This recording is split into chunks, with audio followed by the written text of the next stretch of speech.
Hello good morning guys.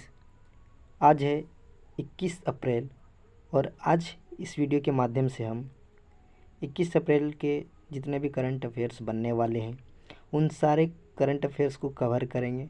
उसके साथ ही static GK को भी हम कवर करेंगे। तो चैनल से जुड़ जाइए आप, ताकि स्टैटिक जीके को भी आप कवर कर लीजिएगा और उसके साथ करंट अफेयर को कभी कवर कर लीजिएगा। दोस्तों, करंट अफेयर उतना ही ज़रूरी है जितना कि और सब्जेक्ट।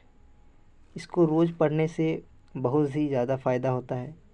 अब कुछ लोग कहेंगे कि करंट अफेयर को रोज़ पढ़ने के बजाय महीने का करंट अफेयर कर लें या फिर वीकली का करंट अफेयर कवर कर लें तो हो जाएगा।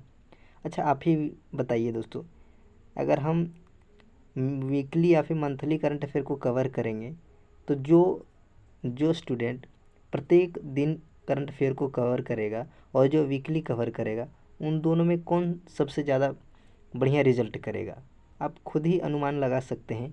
इसलिए करंट अफेयर को रेगुलर कीजिए, प्रतिदिन उसको कवर कीजिए और उसके साथ ही प्रत्येक दिन करंट अफेयर को नोट कीजिए और उसका रिवीजन कीजिए, ताकि आपका करंट अफेयर के साथ साथ हम स्टैटिक जीके को भी मजबूत कर पाएँ। तो चलिए बिना किसी देरी के वीडियो को स्टार्ट करते हैं और चैनल से ज़रूर जुड़ जाइए। आपको इस चैनल के माध्यम से बहुत ही ज़्यादा फ़ायदा होने वाला है। तो चलिए बिना किसी देरी के वीडियो को स्टार्ट करते हैं और देखते हैं पहला प्रश्न।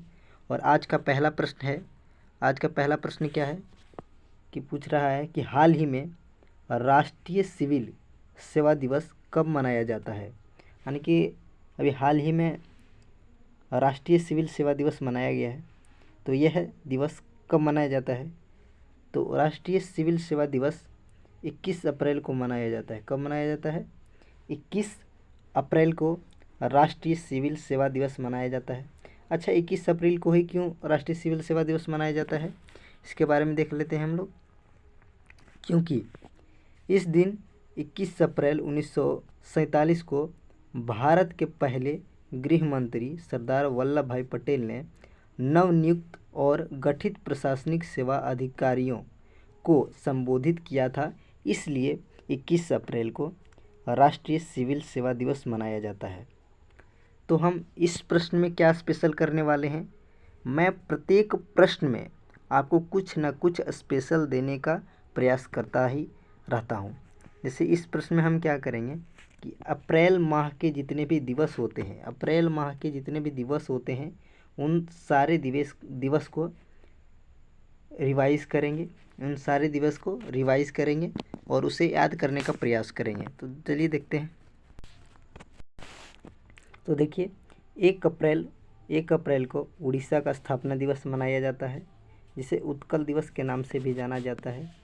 2 अप्रैल को विश्व ऑटिज्म जागरूकता दिवस मनाया जाता है। 4 अप्रैल को अंतर्राष्ट्रीय खनन जागरूकता दिवस मनाया जाता है। 5 अप्रैल को राष्ट्रीय समुद्री दिवस मनाया जाता है। 7 अप्रैल को विश्व स्वास्थ्य दिवस मनाया जाता है और 10 अप्रैल को विश्व होम्योपैथी दिवस मनाया जाता है। 11 अप्रैल को विश्व पार्किंसंस दिवस मनाया जाता है। 13 अप्रैल को जलियांवाला बाग नरसंहार दिवस मनाया जाता है। 17 अप्रैल को विश्व हीमोफीलिया दिवस मनाया जाता है और 18 अप्रैल को विश्व विरासत दिवस मनाया जाता है। 19 अप्रैल को विश्व लीवर दिवस मनाया जाता है और 21 अप्रैल को राष्ट्रीय सिविल सेवा दिवस मनाया जाता है। साथ ही 21 अप्रैल को महावीर जयंती भी मनाया जाता है। दोनों नोट कीजिएगा, 21 अप्रैल को 2 जयंती होता है, महावीर जयंती भी होता है और राष्ट्रीय सिविल सेवा दिवस भी मनाया जाता है। 22 अप्रैल ये भी आई है, इसको नोट तो आज को रखना ही पड़ेगा आपको, विश्व पृथ्वी दिवस मनाया जाता है। 23 अप्रैल को विश्व पुस्तक एवं कॉपीराइट्स दिवस मनाया जाता है। 24 अप्रैल को राष्ट्रीय पंचायती राज दिवस मनाया जाता है और 25 अप्रैल को विश्व मलेरिया दिवस के रूप में मनाया जाता है और 26 अप्रैल को विश्व बौद्धिक संपदा दिवस मनाया जाता है और 29 अप्रैल को राष्ट्रीय खगोल विज्ञान दिवस मनाया जाता है और 30 अप्रैल को आयुष्मान भारत दिवस मनाया जाता है। तो अंतिम में मैं क्या करूँगा कि जितने भी हमने पिछले क्लास में करंट अफेयर किया था उन करंट अफेयर को भी रिवीजन करेंगे हम, वो हम अंतिम में करेंगे। तो अंतिम तक बने रहेंगे ताकि आपका रिवीजन भी हो जाए और स्टैटिक जी का भी कवर हो जाए। अगला प्रश्न देखते हैं। और आज का अगला प्रश्न है कि हाल ही में 16वां भविष्य ऊर्जा शिखर सम्मेलन का आयोजन किस शहर में हुआ है?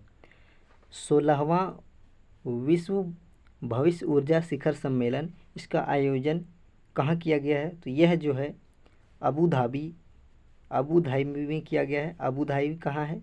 तो यूएई की राजधानी है। यूएई का राजधानी है अबू धाबी। अब हम इस प्रश्न में क्या करेंगे? अबू धाबी का लोकेशन के साथ उसके स्टैटिक को भी कवर करेंगे।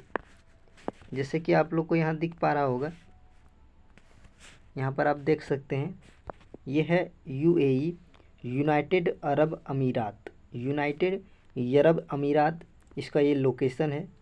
यह गल्फ़ है। यहाँ पर्शियन गल्फ़ दिख रहा होगा आपको।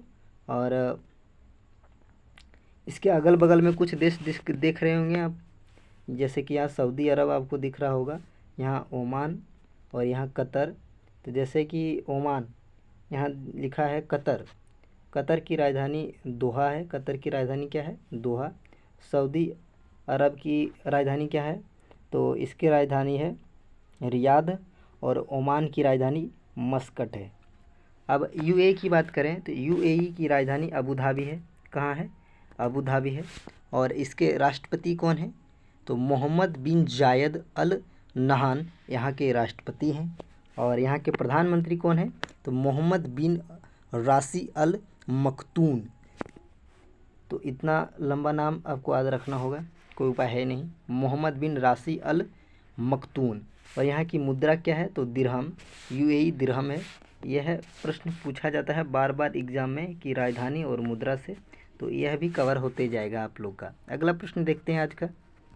अगला प्रश्न है, और यह प्रश्न बहुत ही इम्पोर्टेंट है, पक्का 100% आप लिख के ले लीजिए कि यह प्रश्न है किसी न किसी एग्ज़ाम में पूछा ही जाएगा। यह प्रश्न बहुत ही इम्पोर्टेंट है। प्रश्न क्या है कि भारत ने सुपरसोनिक क्रूज मिसाइल ब्रह्मोस का पहला निर्यात किस देश को किया है? भारत ने पहली बार ब्रह्मोस मिसाइल का निर्यात किया है, वह किस देश को किया है? तो यह जो है फिलीपींस को यह मिसाइल को निर्यात किया गया है, एक्सपोर्ट किया गया है फिलीपींस को।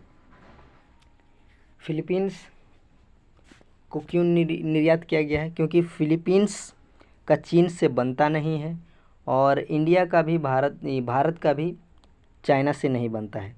तो इसलिए चाइना को हम लोग कंट्रोल करने के लिए फिलीपींस को हम लोग मदद करेंगे, जिससे वह चीन और फिलीपींस में अगर कोई विवाद होता है तो भारत फिलीपींस का सपोर्ट करेगा और चीन का मुकाबला करेगा। इसलिए हमने ब्रह्मोस मिसाइल को फिलीपींस को दिया है। अब फिलीपींस की बात करें और ब्रह्मोस मिसाइल की बात कर लेते हैं हम लोग। जैसे हम देख लेते हैं इनको, यहाँ पर आप लोग को दिख रहा होगा कि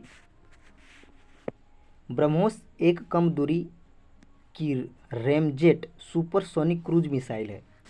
सुपरसोनिक क्रूज मिसाइल है। अब सुपरसोनिक क्रूज मिसाइल क्या होता है? जिस मिसाइल का स्पीड 1 मैक से 5 मैक के बीच में होता है उसे सुपरसोनिक मिसाइल कहते हैं। सुपरसोनिक एक होता है हाइपरसोनिक और एक होता है सबसोनिक। तो 5 मैक से जिसका स्पीड अधिक होता है उसे हाइपरसोनिक कहते हैं, और 1 मैक से जिसका स्पीड कम होता है उसे सबसोनिक कहते हैं। एक होता है क्रूज मिसाइल, एक होता है बैलिस्टिक मिसाइल। तो क्रूज मिसाइल कैसे कहते हैं और बैलिस्टिक मिसाइल किसे कहते हैं, इसको थोड़ा समझिए। क्रूज मिसाइल ऐसे होता है कि कोई टारगेट यहाँ पर है और हम यहाँ से मिसाइल चला रहे हैं तो यह सीधे यहीं से इसको ठोकेगा, ठीक है। चाहे यह टारगेट जो है अगर कुछ दूरी उठ के यहाँ पर आ जाएगा तो यह जो है यहाँ पर जाके मार देगा। यानी कि इसे हम कह सकते हैं फाइट एंड फॉरगेट, दागो और भूल जाओ मिसाइल, इसे क्रूज मिसाइल को कहते हैं। और एक होता है बैलिस्टिक मिसाइल। बैलिस्टिक मिसाइल उसे कहते हैं जैसे कि यहाँ कोई हमारा टारगेट है और हम लोग यहाँ मिसाइल से टारगेट कर रहे हैं, तो यह जो है वह पर्यावलयाकार होके इस तरह से इसको अटैक करेगा, पैराबोलिक आकार में इससे टारगेट करता है, उसे बैलिस्टिक मिसाइल कहते हैं। अब ब्रह्मोस का निर्माण के बारे में देखिए, जैसे जिस प्रकार भारत की DRDO जो है, डिफेंस रिसर्च डेवलपमेंट ऑर्गेनाइजेशन है, डिफेंस के लिए कार्य करती है, उसी तरह रूस की एक एजेंसी है जिसे NPO कहते हैं। NPO यह DRDO और NPO के द्वारा संयुक्त रूप से इसका विकास किया गया है, बनाया गया है। और इसका नाम ब्रह्मपुत्र, भारत की नदी ब्रह्मपुत्र के नाम पर और रूस की नदी मॉस्को के नाम पर इसका नाम रखा गया है, जिसे ब्रह्मोस हम कहते हैं। इसका फुल फॉर्म होता है कि the Brahmaputra of India and the Moscow of Russia, इसका फुल फॉर्म होता है। तो नोट कीजिएगा इन सारे बातों को। देखते हैं आज का अगला प्रश्न। अगला प्रश्न है कि किस राज्य में सबमेरिजिबल प्लेटफॉर्म फॉर एकॉस्टिक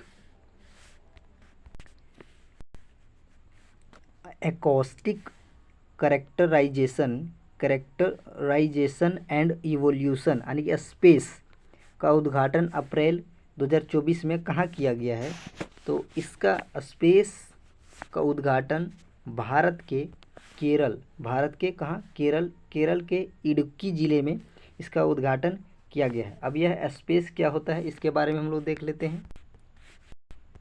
तो इसका उद्घाटन, स्पेस का उद्घाटन DRDO के अध्यक्ष समीर वी कामत ने केरल के इडुक्की में इसका उद्घाटन किया है।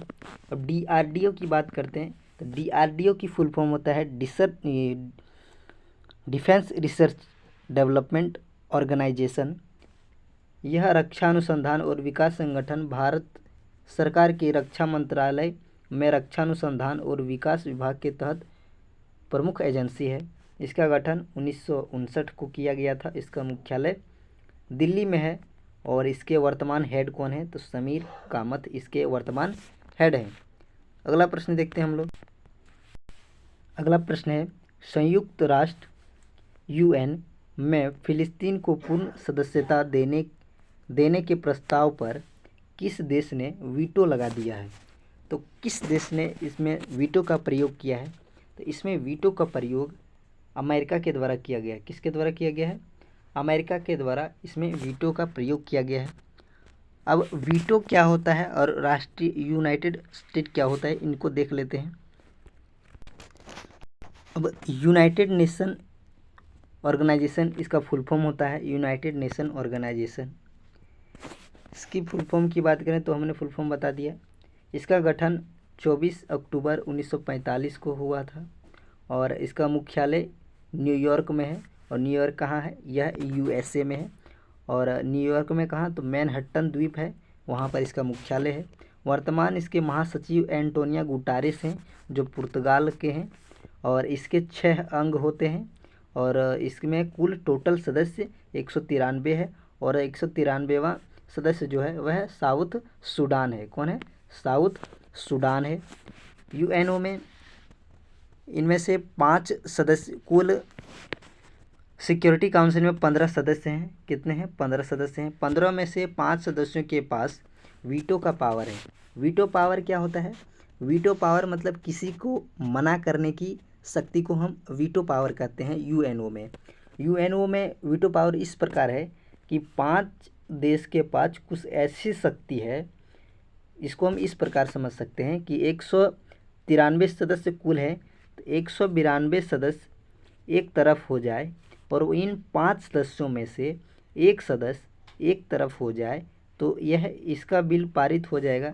मतलब इसका बात अगर इन 192 जितना भी सदस्य है सब ने बोला कि हाँ, बोल दिया किसी भी बिल पर बोल दिया हाँ, और ये 5 में से एक ने भी बोल दिया कि ना, तो यह कानून पारित नहीं होगा, वह कानून पारित नहीं होगा, उसे ही वीटो पावर कहते हैं। तो वीटो पावर वर्तमान में कितने देशों के पास है? तो वर्तमान में वीटो पावर 5 देशों के पास है, जैसे यूएसए है, और यूनाइटेड किंगडम ब्रिटेन के पास है, इंग्लैंड के पास यानी कि, और चीन के पास है, रसिया के पास है, फ्रांस के पास है, 3 के पास वीटो पावर है। अगला प्रश्न देखते हैं। अगला प्रश्न है कि भारतीय सेना द्वारा, अगला प्रश्न क्या है कि भारतीय सेना द्वारा सियाचिन ग्लेशियर पर कब्जा करने के लिए चलाया गया ऑपरेशन मेघदूत के 40 वर्ष पूरे हो गए। यह किस वर्ष शुरू किया गया था? तो ऑपरेशन मेघदूत कब शुरू किया गया था? तो यह जो है 13 अप्रैल 1984 को चलाया गया था। और कहाँ चलाया गया था? तो सियाचिन में चलाया गया था। कहाँ चलाया गया था? सियाचिन में चलाया गया था।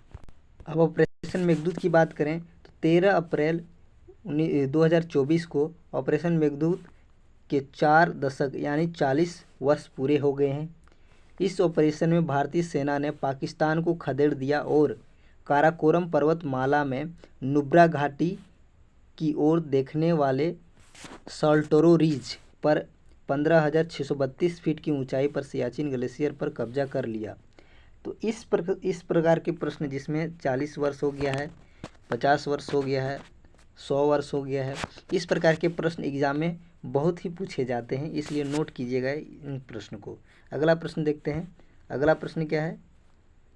अगला प्रश्न है कि सुप्रीम कोर्ट ने जलवायु परिवर्तन के प्रतिकूल प्रभाव के खिलाफ अधिकार को शामिल करने के लिए संविधान के किस अनुच्छेद के दायरे में किस दायरे का विस्तार किया है?